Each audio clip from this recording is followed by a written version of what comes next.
Greetings, Ohio Valley. This is Dan Lima with OSU Extension from Belmont County. And this is Karen Cox from WVU Extension in Ohio County. Thanks for tuning in to Extension Calling, your source for research-based information for the farm, garden, and home.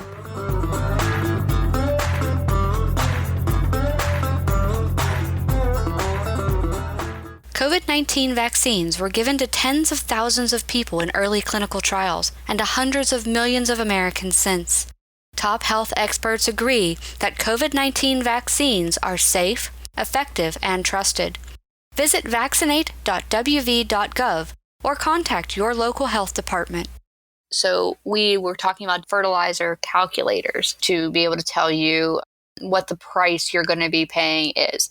But if you are, let's say, a corn producer, there are more detailed calculators where you can put in the potential corn price, your current nitrogen price, and be able to say, okay, this is where your cutoff is. So how much nitrogen can you put on your corn before your profits start to decline? So basically giving you your maximum return rate.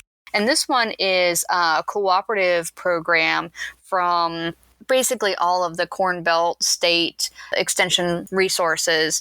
And it is hosted on, I believe, iowastates.edu.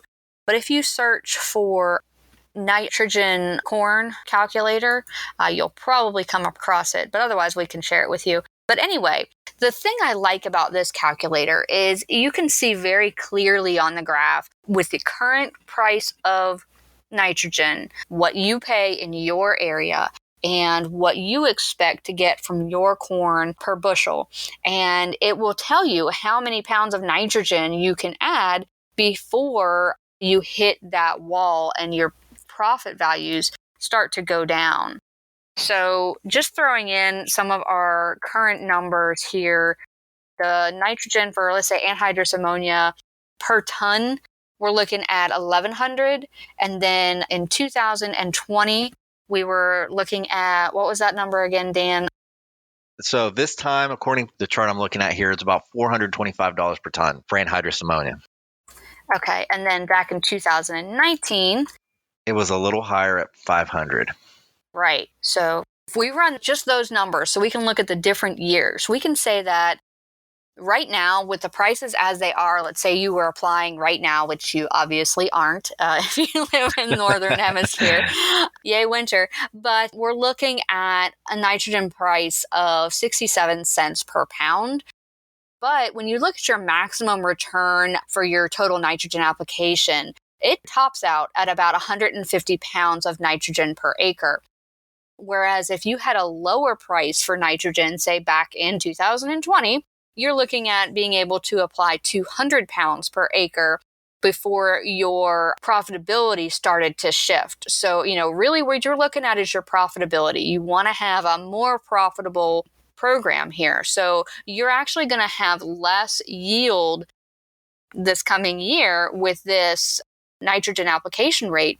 But the cost is, if you add more nitrogen, you'll get a higher yield, but you're going to start losing money. And so this is a great calculator. So you can actually see, if you're a picture person like me, you can actually see where that curve shuts off and you're like, oh, yeah, maybe I shouldn't be adding more nitrogen there because it's just going to cost me more without giving me the return that I need. Yeah. And, one of the things that we left out of this equation was the price of corn, right? Right. The price of corn. The price of corn, let's see, it's about $5.82, and then last year was significantly less. Actually, here, I do have the price from last year. Price of corn was about $4 a year ago, and now it's at $5.74. So yes. Do you have it for 2019? I don't have it in front of me right now, just 1 year ago. So just for fun, I'm throwing in the current price of nitrogen and the current price of corn against the last year's price of nitrogen and last year's price of corn. There we go. That's how you do it. Right? So what we're looking at is comparing the 2 years to one another. So still your application rate was 200 pounds per acre for that maximum profitability range in 2020. Whereas you're up to 172 pounds per acre. So it's higher than the 150 I just said a moment ago, with that higher corn price. And so again, that's the great flexibility of this calculator, is you can use it to show what the actual reality of life is right now, or what you think it will be about the time you're purchasing and applying your nitrogen. So now if you have a storage capability for it, you can probably still get some cheap nitrogen leftovers, depending on if your co-op can get access to it. So if you have a place to store it, buying it ahead of time may be helpful, but if you're just going to stick it out in the field and it's going to get rained on all winter, then don't waste your money. So one of the things that we wanted to talk about on the show was, okay, so we've got these higher nitrogen prices and we still want to have those higher volumes, that higher yield. So what can we do other than just applying chemical fertilizer to our fields? Yeah, so in fact, Karen, Ohio State has been doing the economic threshold in corn for a long time. And we have this thing called eFields, which is a congregation of different on-farm studies across the state. It's a real nice guide. It's a really good way to look at things at a local level. We don't have a lot of corn experiments on this side of the state, but since we're on the subject, and we're not even all from Ohio, but it's still a good resource. Let's look at just some numbers as far as I like one of the studies that they did. This one was actually done in Fayette County, Ohio, which is kind of central but more southwest central. But they did an experiment back in 2019, and 2019 was about, we looked at the prices here. This experiment was done in June, so we're looking at nitrogen anhydrous prices at 600. Honestly, if you're looking at 2021, the anhydrous prices in June were at 700. So it was about $100 difference, okay? But in October, for different reasons, the price of anhydrous or nitrogen went through the roof. But at planting time, it was a slightly different story, right? The prices that we're looking at now aren't necessarily what farmers were dealing with back in April, May planting. But so let's look at this experiment 19. And it's just kind of a nice experiment to look at various aspects of fertilizer, corn yields, and organic matter in the soil as well. So they did this experiment on the site in Fayette County where it was 3% organic matter. Planting date was June 4, 2019, because it was too wet and they had to wait to get the corn in the ground. So again, June of 19, we're looking at $600 per ton. And if this was 2021, we'd be looking at $700 per ton for anhydrous ammonia. But if they added no fertilizer at 3% organic matter, they were looking at 132 bushels per acre with a return above nitrogen cost at $540. So doing nothing, you're making about $540 per acre. If you're adding 50 pounds of nitrogen, you're getting 148 bushels per acre in this case, and your return above N, so dollars per acre, after that 50 pounds per acre input, you're looking at $587. So you've made about $47 per acre by adding 50 pounds of nitrogen. 100 pounds, you're getting 160 bushels per acre, and your return is at $617. 150 pounds of nitrogen back in 19, you're getting 165 bushels per acre, and you're coming out at $619. So you're making a little bit more, but you've added 50 extra pounds of nitrogen. Here's where it gets funny. At 200, you're getting 176 bushels, and you're still coming out with a return above $646 return above nitrogen. But once you start adding 250 pounds of nitrogen, you've bottomed out the capacity of that corn to make more, to utilize all that nitrogen, and you actually get a decrease in yield in this case. So at 250 pounds of nitrogen, you're going down to 168 bushels per acre, and your return above N is $595. So in a certain situation here, you're not only making less corn, but you're actually making less in the long run because your inputs are higher and your yields are lower after a certain amount. So keep track of that stuff. But as the prices change, those numbers change. And what Karen was talking about was critical. Keep a record of what your field is doing, because if you can actually put real-time local numbers that you know from your farm, that calculator is going to be a lot more accurate than these corn estimates and these price estimates. Oh, yeah. So the more data you have locally, the better off you are when you do those kinds of calculations. But it's just amazing to me how big of a jump for a little bit of nitrogen, and then once you start really adding nitrogen, you're getting just a slight bump in yield to a point where it starts going down, actually, when you start losing both yield and money. Yeah, and that's not a good plan. Less profit and less return, that's not a good plan for a sustainable farm. So one of the things we want to also talk about is capturing that nitrogen that you have applied and keeping it from escaping. So sometimes you've harvested your corn or your soybeans, and what do you do with that field after you have your harvest makes a big difference with the availability of nitrogen for the next growing season.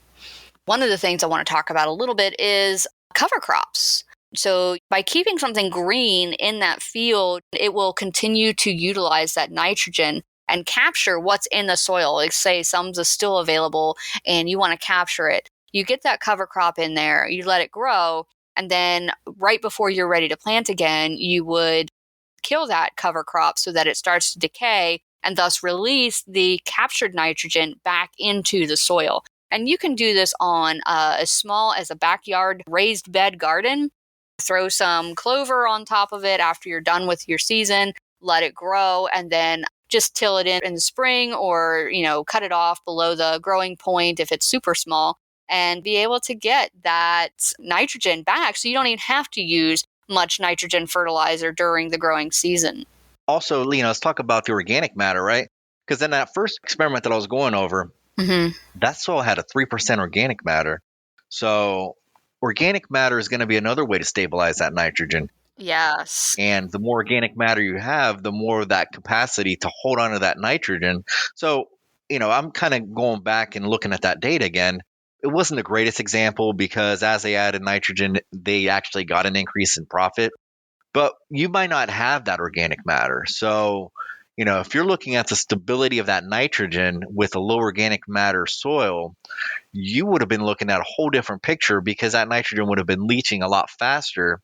And not only would you have been possibly dealing with contamination issues in the form of runoff, but I don't think those yields would have been as high if that organic matter wasn't there. And organic matter is something that we're really starting to understand more of. And it's really important to maintain because there's also microbes in the soil that are converting that nitrogen into a plant available chemical. And without those microbes, you don't get as high of an absorption rate of that nitrogen in your plants. So making sure that you have a healthy microbiome in your soil, that is going to be critical in reducing the overall input costs that you have. So yeah, organic matter is critical, and cover crops and intercropping, those are great ways to add organic material without reducing your actual crop or changing too much about how you grow your crop. Yeah. And, one of the things that we meant to go in a little bit more that we didn't talk about was the soil chemistry, right? We started alluding to fertilizer as being more than just nitrogen. And nitrogen is really the one nutrient that's really gone up in price in the past few months. The other fertilizers, as far as P and K goes, hasn't had as drastic of a change. I think they're higher, but they're not as much as that nitrogen is. But when we're looking at soil chemistry, so you do your soil test, right? Organic matter helps contain that nitrogen better, keep it available for the plant, and keep it from leaching out too quickly. But when we're looking at nitrogen, it's funny, the availability of nitrogen isn't really too impacted by pH, but the other minerals are definitely impacted by pH, specifically phosphorus.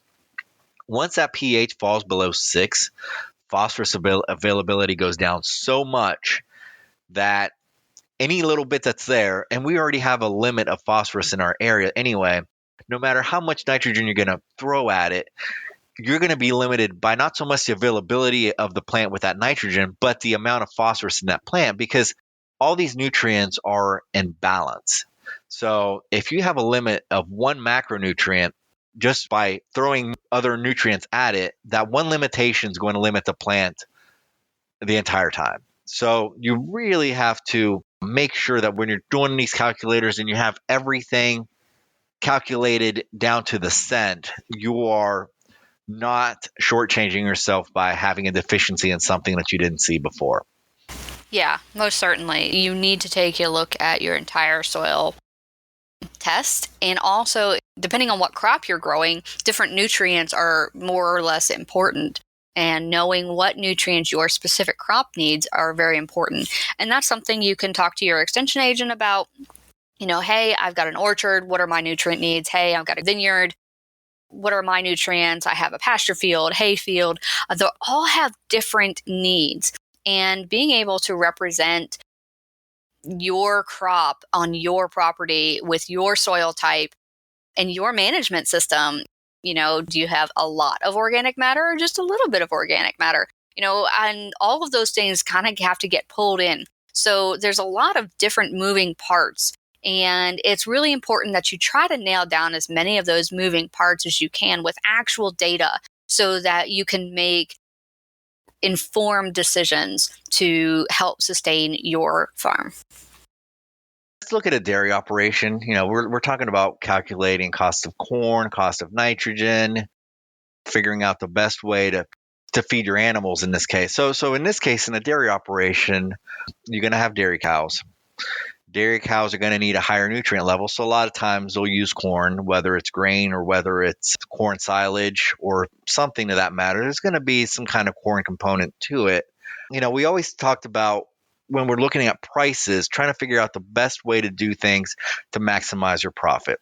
If you have the capacity in a dairy farm to maybe get a better economic output by feeding your animals alfalfa instead of corn silage in this case, that would be an option that might not be available to everybody, but might be available to you.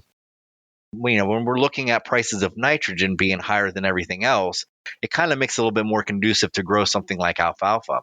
We may even make baleage from alfalfa and feed that to your animals in a manner that you do maximize their nutritional needs for milk production. And lime's typically going to be cheaper than nitrogen, so being able to adjust your pH. I mean that too. If you need to adjust your pH, I didn't even really consider that. But I mean, as far as the other nutrients go to grow that alfalfa, it's going to be a lot cheaper than the nitrogen cost currently at the moment. We don't know if that's going to drop. So remember, some of the prices that we're analyzing today weren't the story at planting time this year. But we don't know what it's going to be.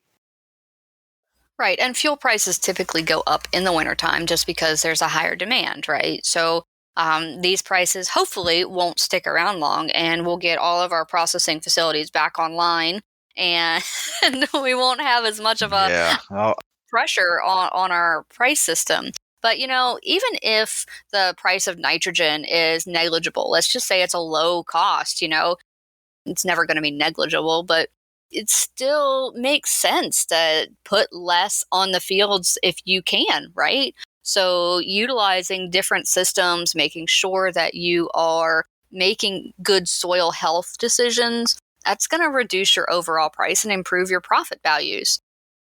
I mean, and even thinking about if you are feeding, let's stick with our dairy farm here. Let's say you grow your own corn to feed your dairy cattle. You've harvested your corn, you're drying it, getting it ready for your animals, but you've got this field. What do you do with that field? Throwing some brassica out on the field, it's going to winter kill most of the time. So you don't really have to do anything with it, but it'll still be taking up some of that leftover nitrogen, scavenging it, what's left of the soil, but it's also going to improve your soil textures and improve your drainage in those fields. So if you have a cornfield that maybe has a low spot in it where water collects and you always have lower production in that particular area, increasing the drainage by using a tillage radish can actually be helpful. But then, after winter kills, maybe you could put out some early spring oats, and then you can take those animals out into that field, let them graze the oats, and then you can have that extra food source. You're going to be taking some of your manure and spreading it out on that field, getting it ready for your corn, and you can reduce the amount of inputs and increase the health of your animals at the same time. So those are all ways to think about that whole system management.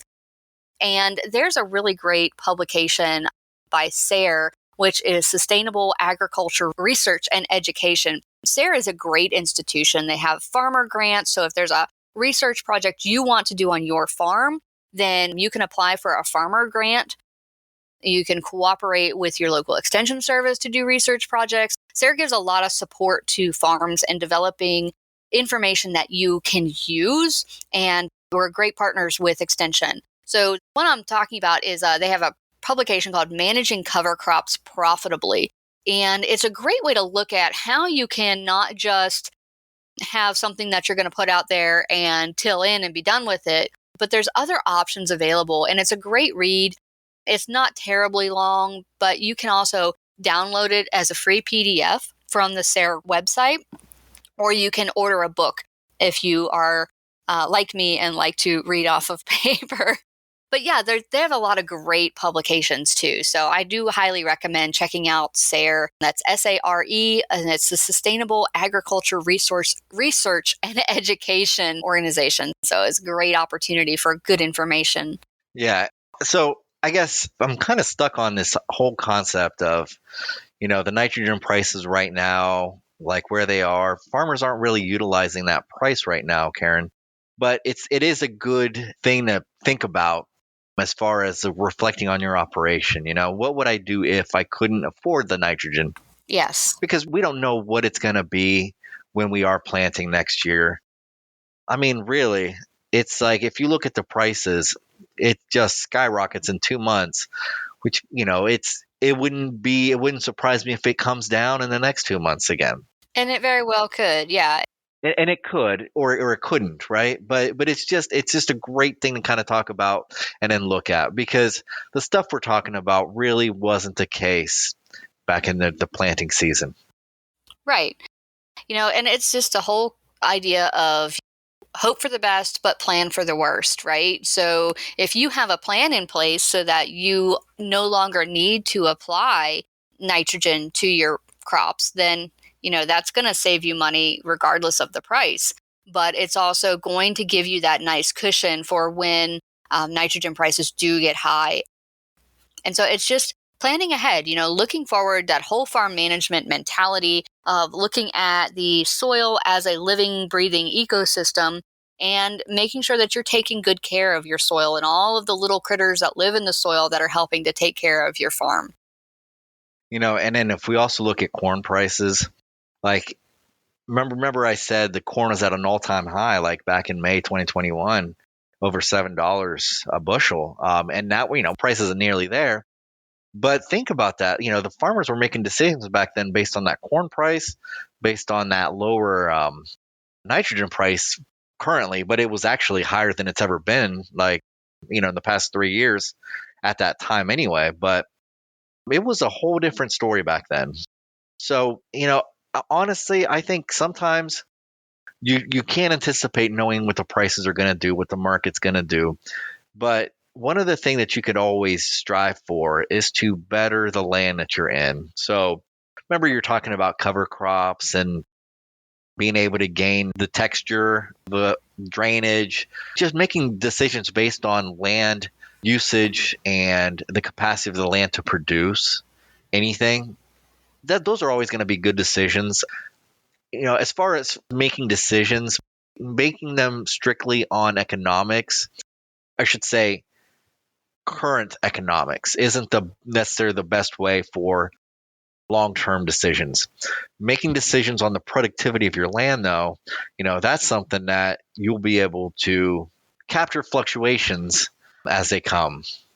taking care of the land is first and foremost. Is making sure that your soil is healthy and protected. And then as long as your soil is healthy and protected, it can provide you the most profitable crop that you can grow. If you don't take care of the soil and you don't plan for the health of your soil, then you're going to be increasing the amount of inputs that you need in order to get the same crop. The USDA has a record of the average amount of fertilizer that is used for corn production, right? And it's pretty impressive to look at over the years how the nitrogen rate has increased. So if I go back to, say, 1964, looking in Ohio, the average nitrogen application was 55 pounds per acre. You pass the 70s and you're starting to get up into the hundreds. And, you get up to the 80s, it's up to 150, which is about where it is today. But drastically increasing amounts of nitrogen being applied, that really impacts a farm's bottom line. And that nitrogen application is never going to be inexpensive. 2018, it was 175 pounds per acre for nitrogen application.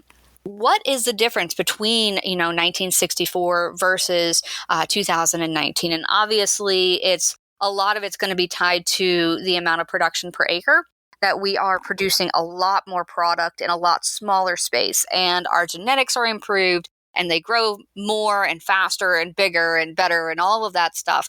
But what is the trade-off? And can you make more by growing less? Like, there was a study in North Dakota about spacing and allowing an intercrop of legumes in the cornfield. So, this farmer was looking at how far apart he could grow corn without reducing his total production. And so basically what the study did was they spread out the field. So they had big strips of grass and legumes interspersed with the corn. And so, again, this is a farmer who lives off the land. They need that profit value. And so his main objective was not to reduce his output, but how can he reduce the inputs and also increase the health of the soil at the same time?